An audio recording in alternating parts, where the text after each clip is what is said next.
Buenas noches, mis amados hermanos y hermanas. Es muy grato para mí el poder nuevamente traer la palabra, estudiar la palabra con ustedes.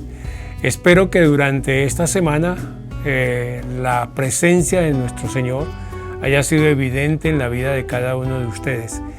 Casi siempre estamos buscando la presencia de Dios, su dirección. Así que espero que esta semana ha sido una semana especial donde usted con su familia ha podido crecer más en el conocimiento de la gracia de nuestro buen Dios. Seguimos entonces adelante con el trabajo que hemos empezado, discípulos que hacen discípulos. Y como vimos el miércoles pasado, que empezó el Señor Jesucristo y después llevó de 2 en 2 y así fue avanzando y se fue estableciendo el trabajo de la iglesia. Cuando llegó la gran comisión, Él comisiona diciendo: id y haced discípulos, y mi presencia estará con ustedes todos los días hasta el fin del mundo. Entonces, si nosotros vamos un poco más adelante, nos encontramos con que los cuatro evangelios nos habla de todo lo que el Señor Jesucristo hizo cuando Él vivió aquí en la tierra con nosotros, que Él comenzó un trabajo enfocado en establecer el reino de Dios aquí en la tierra. Para eso Él vino. Y entonces Él vino y modeló el trabajo, que fue ir de aldea en aldea, de casa en casa, trabajando, alcanzando a las personas, dejándose encontrar, viendo la necesidad de las personas y haciendo el trabajo que el Espíritu Santo le permitía desarrollar, como era sanar los enfermos, expulsar demonios y hacer muchos milagros. En ese proceso el Señor llamó a 12 hombres, a 12 personas, no por sus capacidades, sino simplemente por su gracia y por el potencial que Él pudo ver en ellos hacia adelante, aunque ellos mismos no sabían lo que podían hacer. El Señor los llamó y por 3 años Él estuvo desarrollando un trabajo de discipulado, de aprendizaje, de enseñanza, de adiestramiento con ellos. Y caminó con ellos, durmió con ellos, comió con ellos, se enojó con ellos, los desafió, les preguntó y les dio a participar de muchas cosas. Pero cuando nosotros vamos avanzando en la lectura de los 4 evangelios, nos damos cuenta de que ya no es uno solo, sino que es de 2 en 2. Pero también nos encontramos que no son 12, sino que son 70. Dice que mandó a 70 de 2 en 2. Cuando viene el Señor Jesucristo y muere en la cruz y asciende a los cielos, al ascender a los cielos, en su discurso de despedida dice: id y haced discípulos a todas las naciones. Y mientras van, hagan discípulos, por favor, y bautícenlos en el nombre del Padre y del Hijo y del Espíritu Santo y enséñenles a que guarden todas las cosas que les he mandado. Y yo estoy con vosotros todos los días hasta el fin del mundo. Cuando Él ya asciende a los cielos, encontramos después el libro de los Hechos, o sea, ya un 5.º libro. 4 evangelios que nos dicen todo este proceso de adiestramiento y aprendizaje con los discípulos, y que también mucho trabajo se hizo en las casas de ellos y en otras casas donde fueron alcanzadas otras personas y donde hizo fiestas y donde Él participó en fiestas. Pero cada vez que Él participaba siempre ocurría la salvación de alguien o la sanidad de alguien. Y así nosotros llegamos al libro de los Hechos. Cuando nosotros encontramos el libro de los Hechos desde el capítulo 1, el versículo 12 al 15, vea lo que dice. Entonces volvieron a Jerusalén desde el monte que se llamaba del Olivar, el cual está cerca de Jerusalén, camino de un día de reposo.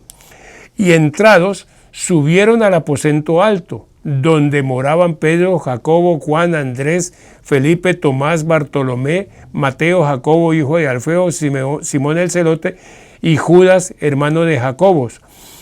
Todos estos perseveraban unánimes en oración y ruego, con las mujeres y con María, la madre de Jesús, y con sus hermanos.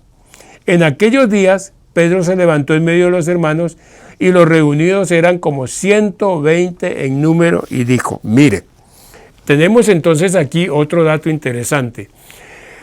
Cuando el Señor Jesucristo vino a la tierra, 1. Después Él llamó a 12. Y después los mandó a predicarlo y se empoderó a 70, de 2 en 2. Cuando Él asciende a los cielos, Él comisiona a sus discípulos y les dice, vayan y hagan lo mismo. Ahora, el Señor Jesucristo ha ascendido a los cielos. Ahora ellos están solos, pero siguen las instrucciones de su Maestro. Van y se reúnen. Dice que donde moraban, o sea, los que vivían en el aposento alto, era toda esa lista que ya leímos, los apóstoles. Y los que llegan para acompañarlos en oración y ruego son los otros discípulos, o sea, 120 personas en total, incluyendo las mujeres. Ahí encontramos entonces lo que podríamos decir es la primera iglesia establecida, la iglesia cristiana, la primera base de la iglesia cristiana ya como tal, porque estaban reunidos en un lugar, pues no habían casas como para albergar esa cantidad de personas, pero un aposento alto, posiblemente un área del palacio o del templo, no sabemos exactamente cuál lugar era, pero era un lugar alto donde podía albergar esas personas para reunirse en oración y ruego. Ahí estaban ellos. Cuando el Espíritu Santo se manifiesta, ya en Hechos capítulo 2, dice, cuando llegó el día de Pentecostés, estaban todos unánimes juntos, y de repente vino del cielo un estruendo como de un viento recio que soplaba, el cual llenó toda la casa donde estaban sentados, y se le aparecieron lenguas repartidas como de fuego, asentándose sobre cada uno de ellos. Y fueron todos llenos del Espíritu Santo y comenzaron a hablar en lenguas y según el Espíritu les daba que hablasen. Bien, ¿qué encontramos aquí entonces? Aquí encontramos que esos discípulos que estaban esperando, que estaban en obediencia, esperando en oración y ruego en el aposento alto donde vivían los apóstoles, ahora se habían congregado ellos. Entonces el Espíritu Santo se manifiesta y los reviste de poder. La promesa hecha por el Señor Jesucristo y también hecha, y el anuncio hecho por los profetas, aquí se estaba cumpliendo el derramamiento del Espíritu Santo. Y desde ese entonces vino la predicación. El apóstol Pablo predica en el capítulo 2, versículo 41 y 42. Pues, capítulo 2, versículo 41 y 42, dice de la siguiente manera: así que los que recibieron la palabra fueron bautizados y se añadieron aquel día como 3,000 personas y perseveraban en la doctrina de los apóstoles, en la comunión unos con otros, en el partimiento del pan y en las oraciones. Aquí vienen ya varias preguntas. Por ejemplo, solamente habían 12 apóstoles. Bien. Después de que Pedro predicó, cuando el Espíritu Santo los reviste de poder a ellos, entonces dice que ellos ese mismo día se convirtieron cerca de 3,000 personas y fueron bautizados. ¿Cómo hicieron para atender 3,000 personas que creyeron y que fueron bautizadas? No tenían ningún lugar a donde ir, pero dice allí que perseveraban en la doctrina de los apóstoles. Fueron bautizados y perseveraban en la doctrina de los apóstoles. ¿Cómo hicieron? No había ningún lugar que albergara a 3,000 personas. No habían templos, ni habían lugares para albergar 3,000 personas. ¿Cómo hicieron ellos? Bueno, parece ser que lo que hicieron fue que esos 120 discípulos, incluyendo los 12 apóstoles, se encargaron de atender esas 3,000 personas.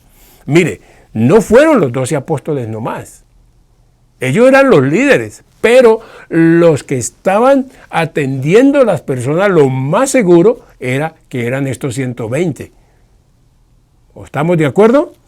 Entonces ya esos 120 líderes están atendiendo ya 3,000 personas que fueron bautizadas y que perseveraban, pero no había un templo.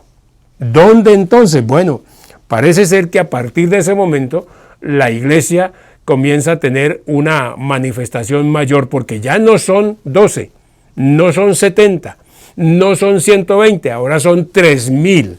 3,000. Mire, ¿de dónde empezamos? Hace 3 años atrás. Y ahora, 3 años después, con la manifestación del Espíritu Santo, estamos encontrando 3,000 personas que están siendo atendidas, están creciendo, pero ¿dónde? No hay un templo. Bueno, dice que en el Hechos capítulo 2, versículo 46-47, dice: y perseverando unánimes cada día en el templo y partiendo el pan en las casas, subraye por favor, y partiendo el pan en las casas, comían juntos con alegría y sencillez de corazón, alabando a Dios y teniendo favor con todo el pueblo, y el Señor añadía cada día a la iglesia a los que habían de ser salvos. Carambas, es tremendo esto que estamos leyendo. ¿Por qué? Porque es un movimiento impresionante con estos discípulos que habían recibido la gran comisión y que ahora estaban en obediencia, haciendo discípulos. Quien se encarga de multiplicar y traer a la salvación es el Espíritu Santo. Lo único que hacían los discípulos era hacer su trabajo, hacer discípulos, enseñándoles que guarden todas las cosas que os he mandado. Y aquí yo estoy con vosotros todos los días hasta el fin del mundo. Y dice que ellos perseveraban en la doctrina de los apóstoles y en la comunión unos con otros, en el partimiento del pan y en las oraciones, y perseverando unánimes cada día en el templo y partiendo el pan en las casas. Entonces mire, 2 tipos de reuniones: celebración en el templo y comunión y crecimiento, adiestramiento, discipulado en las casas. En las casas, 2 cosas estaban haciendo ellos. Recuérdese, el templo judío realmente no era un templo, un edificio para recibir personas, porque realmente era un edificio para impedir la entrada de personas, porque el sacerdote solamente podía entrar una vez en el año en el lugar santo. Y los cristianos se reunían en el patio del templo. No era un lugar cerrado, era un patio, simplemente como un terraplén grande o una plaza grande donde podían reunirse. No había ningún lugar en Jerusalén donde pudieran meterse tantos cristianos, porque recuerde, 3,000 creyeron ese día que predicó el apóstol Pedro y fueron bautizados. Pero ¿qué nos dice a nosotros terminando el capítulo 2? Dice que el Señor añadía cada día a la iglesia los que habían de ser salvos. O sea que a esos 3,000 súmele, cada día se le sumaban mucho más. ¿Por qué? Porque era la obra del Espíritu Santo, y es lo que sigue siendo en el día de hoy, la obra de la salvación del Espíritu Santo. Pero usted y yo estamos en ese trabajo. Usted y yo, que hemos nacido de nuevo, hemos sido llamados a ser discípulos, en el contexto donde estemos.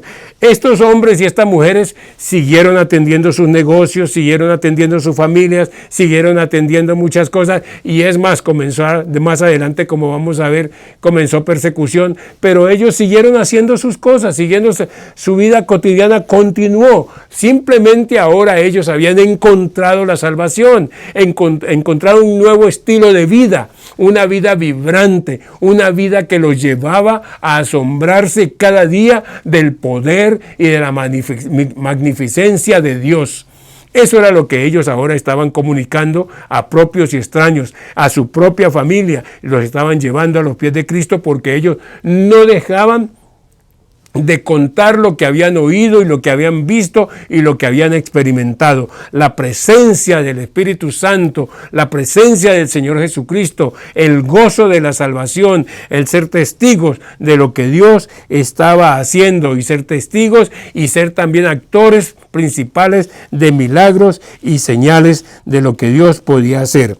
Entonces la iglesia ya cada día está añadiendo Dios los que han de ser salvos. Ya, la iglesia, ya no estamos hablando ni de 1, ni de 2, ni de 3, ni de 12, ni de 70, ni de 3,000. Estamos hablando de muchos más personas en Jerusalén. En Jerusalén. Bien, estamos entonces nosotros frente a una situación que se nos presenta de primera mano. Es una grandísima oportunidad, mi amado hermano. una grandísima oportunidad. ¿Por qué? Porque nuestra casa, nuestra vida, nuestra casa, nuestro testimonio es suficiente ahora para alcanzar a otros. Comenzar a dejar que el Espíritu Santo alcance los que han de ser salvos. Pero usted y yo tenemos que estar en ese punto específico, siendo discípulo y haciendo discípulos. Siendo discípulo, ¿dónde? Pues en mi casa, leyendo la palabra, orando con mi familia, con mis hijos, enseñándole a mis hijos.